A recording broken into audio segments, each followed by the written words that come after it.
குற்றம் என்பது சமூக விரோத செயல்களுக்கு ஒப்பானது. இவ்வகை தீய செயல்களில் ஈடுபடும் மனிதர்களின் வாக்குமூலத்தை கேட்டால் தொழில் போட்டி, பொறாமை, கோபம், வஞ்சம் இவை அனைத்தும் உள்ளடங்கியது என்றே சொல்லலாம். ஒருவரை திட்டம் தீட்டி கொலை செய்ய முயன்று அவர் தப்பித்து கொண்டாலும் இந்த சமூகத்தில் அந்த கொலை செய்ய முயன்றவரை ஒரு குற்றவாளியாகத்தான் பார்க்கும்.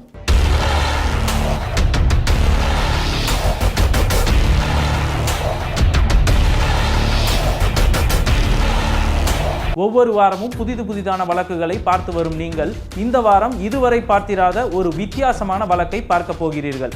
வாருங்கள், இந்த வார தடயம் என்னவென்று பார்ப்போம்.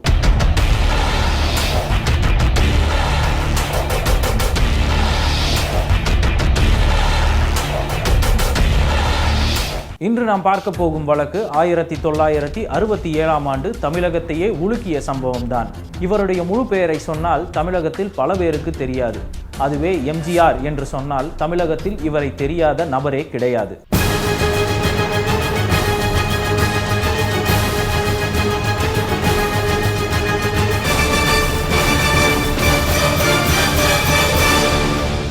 தமிழகம் மட்டுமல்ல, இந்தியா முழுவதும் 1967ஆம் ஆண்டு பிப்ரவரி மாத பொது தேர்தலை ஆவலோடு எதிர்பார்த்து கொண்டிருந்தது. அன்று வியாழக்கிழமை ஜனவரி 12 எம்ஜிஆரின் வீட்டில் தேர்தல் களை கட்டி இருந்தது. ஏராளமான கட்சி கொடிகள், போஸ்டர்கள் அந்த பகுதி முழுவதும் நிரம்பி இருந்தன. காலை 8 மணிக்கே வேளச்சேரியில் உள்ள நாராயணபுரத்தில் பிரச்சாரத்திற்கு கிளம்பினார் எம்ஜிஆர். சுவாமியை தரிசனம் செய்ய பக்தர்கள் கூட்டம் காத்திருப்பது போல புரட்சி தலைவரின் வீட்டு முன்பு அவருடைய ரசிகர்கள் கூட்டம் அலைமோதி கொண்டிருந்தது. ஏனென்றால் ஜனவரி 12 அன்று வியாழக்கிழமை, மறுநாள் வெள்ளிக்கிழமை புரட்சி தலைவரின் தாய்க்கு தலைமகன் படம் ரிலீஸ் ஆக தயாராக இருந்தது.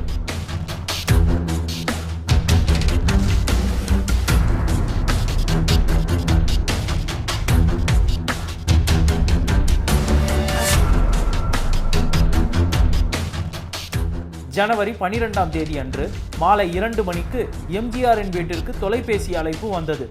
அந்த போனை எடுத்தவர் ஜானகி அம்மாள். போன் செய்தவர் தயாரிப்பாளர் வாசு.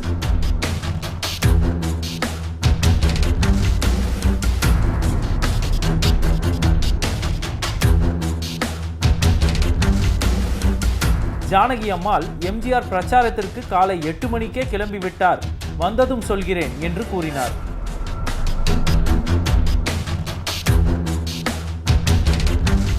யார் இந்த வாசு? இந்த கொலை முயற்சி வழக்கிற்கும் அவருக்கும் என்ன சம்பந்தம்? வாசுவாக போன் செய்தாரா அல்லது வேறு யார் போன் செய்ய சொன்னது? வாசுவின் பின்னால் இருக்கும் அந்த நபர் யார்?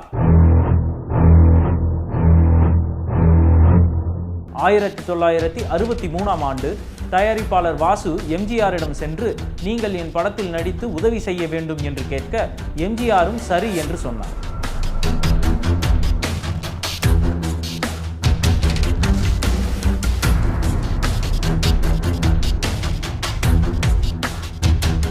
எம்ஜிஆர் சரி சொன்ன பின்னர் பண தேவைக்காக எம்.ஆர். ராதாவை சந்தித்து பண உதவி கேட்டார் வாசு.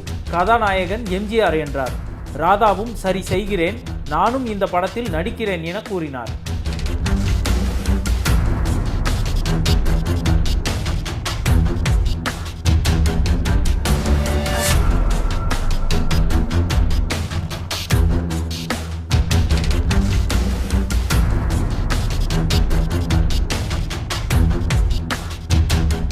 இயக்குனர் கிருஷ்ணன் பஞ்சு, தயாரிப்பாளர் வாசு மற்றும் எம்.ஆர். ராதா மூவரும் இணைந்து ஆரம்பித்த முத்துக்குமரன் பிக்சர்ஸிற்கு எம்.ஆர். ராதா 50,000 ரூபாய் காசோலையாகவும் 50,000 ரூபாய் ரொக்கமாகவும் அளித்தார்.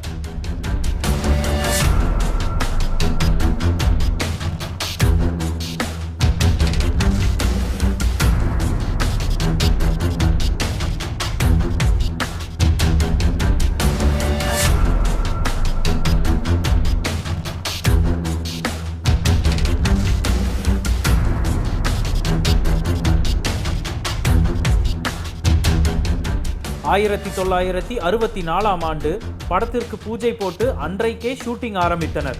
1966ஆம் ஆண்டு டிசம்பர் 3ஆம் தேதி அன்று திரைப்படம் வெளியிடப்பட்டது. அந்த படத்தின் பெயர் பெற்றால்தான் பிள்ளையா. இத்திரைப்படத்தில் எம்ஜிஆர், எம்.ஆர். ராதா, டி.எஸ். பாலையா, தங்கவேலு, அசோகன், நாகேஷ் மற்றும் பலர் நடித்து இருந்தனர். எம்.ஆர். ராதா அவர்களிடம் வாங்கிய 1 லட்சம் ரூபாய் பணத்தை வட்டியும் முதலுமாக 1,40,000 ரூபாயாக கொடுக்கப்பட்டது. எம்.ஆர். ராதா அவர்களுக்கு இந்த படத்தில் சம்பளம் கொடுக்கவில்லை, கௌரவ நடிகராகவே நடித்தார்.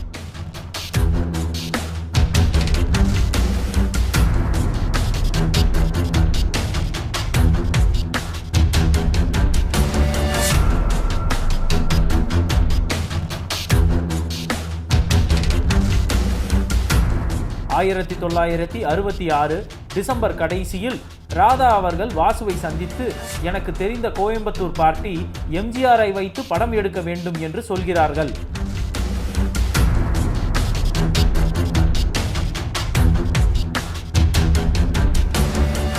இத்திரைப்படத்திற்கு கிருஷ்ணன் பஞ்சு இயக்க வேண்டும் என்பதே அவர்களுடைய வேண்டுகோள் என்று கூறினார்.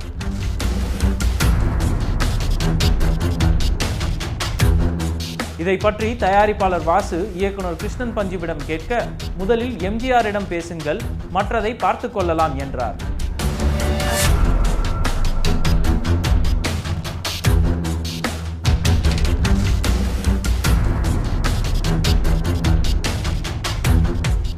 ஆயிரத்தி 1967 ஜனவரி முதல் வாரத்தில் எம்ஜிஆரை சந்தித்து தயாரிப்பாளர் வாசு எம்.ஆர். ராதா அவர்கள் கூறியதை சொன்னார்.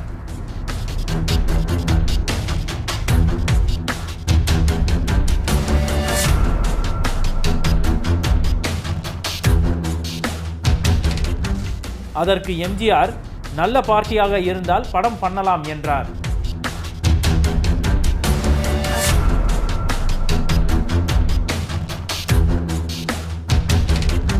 ஆயிரத்தி 1967 ஜனவரி 12 வியாழக்கிழமை அன்று எம்.ஆர். ராதா வாசுவின் வீட்டிற்கு சென்று தங்கி பட வேலைகளை பற்றி பேசினார். பின்பு 2 மணி அளவில் எம்ஜிஆரை உடனே சந்திக்க வேண்டும், வா என்று அழைத்தார்.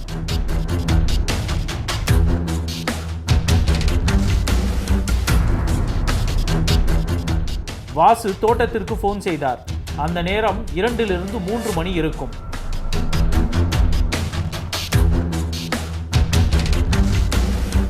காலை 8 மணிக்கே வேளச்சேரியில் உள்ள நாராயணபுரத்தில் பிரச்சாரத்திற்கு கிளம்பினார் எம்ஜிஆர்.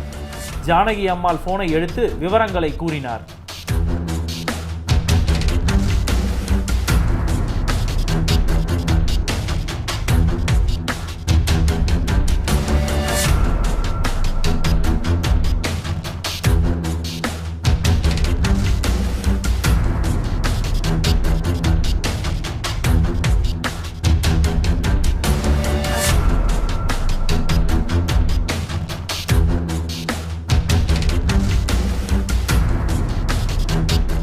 கோபமுற்ற எம்.ஆர். ராதா அவர்கள், கோயம்புத்தூர் பார்ட்டி காத்து கொண்டிருக்கின்றனர், எம்ஜிஆர் எப்போ வருவது என முணுமுணுத்துக் கொண்டிருந்தார். பின்பு 4 மணி அளவில் மறுபடியும் தோட்டத்திற்கு போன் செய்தார்.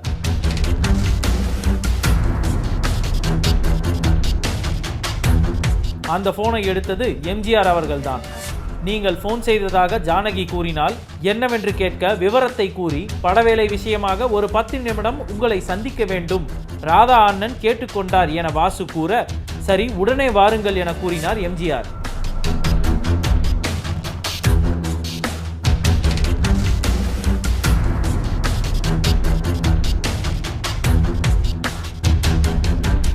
மிகுந்த சந்தோஷத்துடன் தன்னுடைய வாக்ஸால் காரில் எம்.ஆர். ராதா அவர்களும் தயாரிப்பாளர் வாசுவும் கிளம்பினர்.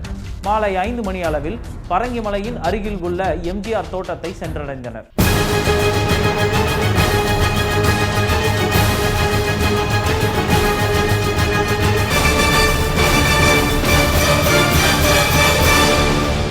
தமிழகமே அதிர்ந்து போன ஜனவரி 12 மாலை 5 மணி முதல் 5:30 மணிக்குள் நடந்த சம்பவம் என்ன?